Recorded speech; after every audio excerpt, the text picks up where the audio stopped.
Donc durant ce close meeting qui abordait le retour sur le terrain après la blessure, on a bien sûr abordé différents paramètres, hein, les paramètres musculaires, les paramètres physiologiques, mais il y a un autre élément qui a été également abordé, c'est l'aspect psychologique, et il semble qu'il est important de le prendre en compte, d'autant plus s'il s'agit d'une blessure sérieuse et a fortiori s'il y a une chirurgie qui est envisagée, puisque la durée d'indisponibilité va être prolongée. Alors les éléments qui semblaient essentiels étaient d'une part de prendre le temps d'expliquer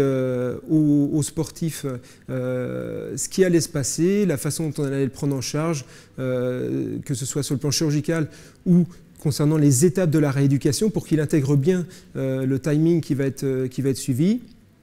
L'autre élément essentiel était de bien se coordonner entre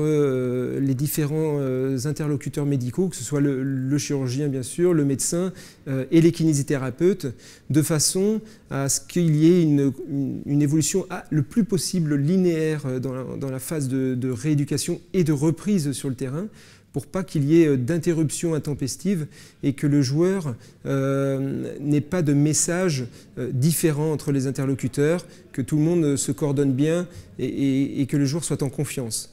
Et enfin, le dernier aspect qui est important était de laisser le joueur exprimer